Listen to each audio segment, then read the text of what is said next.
오늘은 당송팔대가는 어떤 사람들인가 한번 살펴보도록 하겠습니다. 당송팔대가는 한유, 유종원, 구양수, 왕안석, 증공, 소순, 소식, 소철 이렇게 8명입니다. 당송팔대가의 명칭은 송나라의 그 진서산이 처음으로 주창을 했다고 그러죠. 그리고 뒤이어 당순지가 당송 시절의 그 우수한 작가 8명의 글을 엮어서 산문선집이라는 것을 만들었다고 합니다. 후에 명나라 때 그 모곤이라는 사람이 당송팔대가 문초 160권을 만들어서 보급을 하게 됐다고 합니다. 이래서 당송팔대가는 중국 역사에 기록이 되어 있습니다. 당송팔대가의 그 면면을 보면은 이 관리를 하던 사람이었어요. 그리고 시서화에 아주 능한 문장가들이었다고 이렇게 전해지고 있습니다. 한 사람씩 살펴보면 한유는 당나라 대력 8년, 그러니까 768년에 태어나가지고 824년에 세상을 떠납니다. 어려서 부모를 잃고 형수의 손에서 자랐고 조카가 하나 있었는데 조카와의 사이가 형제이간 이상으로 아주 돈독했다고 합니다. 조카가 일찍 세상을 떠났는데 제12랑문이라고 하는 제문을 지어서 그 제문이 중국 역사의 유명한 명문으로 기록되고 있습니다. 벼슬은 병부시랑에다가 이부시랑을 했고 경조윤이라는 벼슬도 했고 그리고 투이고라고 하는 그런 그 시와도 연관이 있습니다. 그리고 이 사람은 고문운동의 대가로 꼽힙니다. 한유의 11학문을 읽고서 눈물을 흘리지 않는 사람은 형제간에 우애가 없는 사람이다. 이런 얘기가 있을 정도로 제11학문은 유명한 문장으로 알려져 있습니다. 그 다음에 우리가 유종원을 보면은 773년에 태어나서 819년에 유주에서 지방관을 하다가 세상을 떠납니다. 그 한유와 함께 고문운동을 제창을 했지만은 철학사상으로는 서로 그 반대의 길을 걷었다고 그러고요. 그 유종원은 그 영주팔기에서는 경무를 묘사하는데 탁월했다고 합니다. 그가 남긴 저서로서는 고무담서 소국이 이거는 이제 도를 묘사를 했고 소석담기는 담수어를 그리고 원가 갈기는 초목을 묘사했다고 합니다. 그리고 그 외에 포자사설이라든지 삼계라든지 유화동기 같은 작품을 만들었는데 특히 포자사설은 유명합니다. 그 뱀 잡는 3대를 이렇게 예를 들었는데 아버지 할아버지가 뱀 잡다 죽었어요. 그 유종원이 그 얘기를 듣고서 그 뱀 잡는 일을 안 하면 어떻겠느냐 이렇게 얘기를 했습니다. 그랬더니 죽는 한이 있어도 세금을 내고 먹고 살려면 뱀을 잡아야 됩니다. 그러니까 그럼 그 당시에 왜 유종원은 이런 글을 지었는가?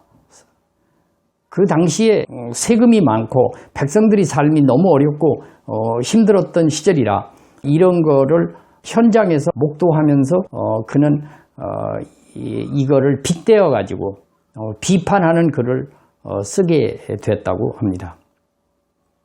다음으로 그 구양수라는 사람이 있는데 이 사람은 북송 때 1007년에 태어나서 1072년에 세상을 떠납니다. 학문적으로는 그 한유의 영향을 받아가지고 고문운동을 많이 전개를 했고요. 성격이 곧고 그래서 그 당시에 범중엄이라는 사람이 있었는데 이 사람을 옹호하다가 지방관으로 좌천되기도 했고 당대의 그 유명한 시인인 매요신과 친하게 지냈다고 합니다.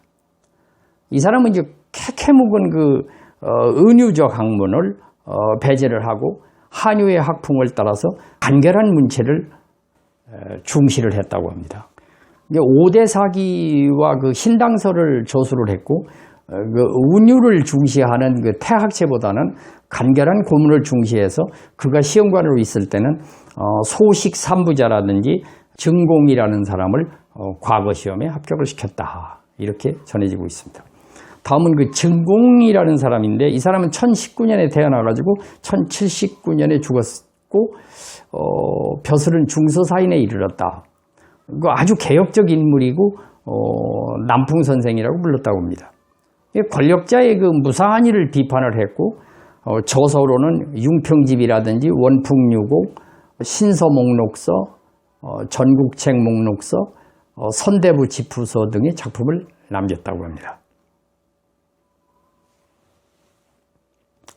다음에 그 왕한석은 1021년에 태어나가지고 1086년에 세상을 떠났고 문장에도 뛰어났지만은 개혁 입법인 그 신법을 주장한 사람입니다.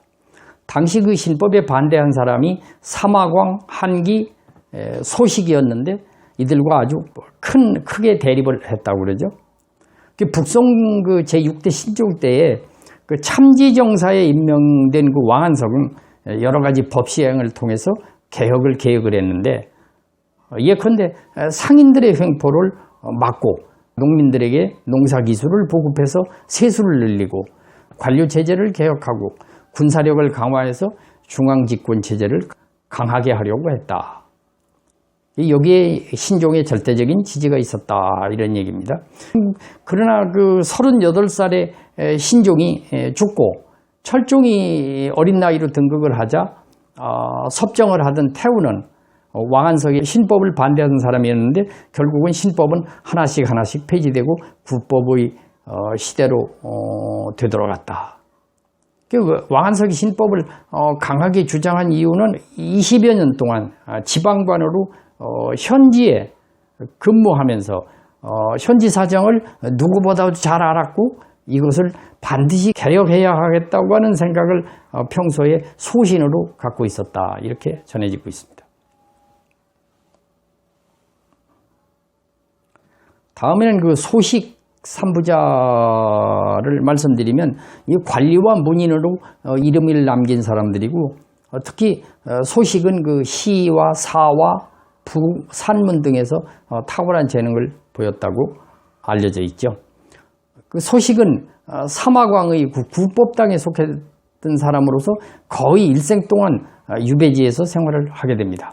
마지막에는 그 해남도에서 유배 생활을 하다가 유배 생활이 풀려가지고 가는 길에서 66살의 나이로 죽게 됩니다.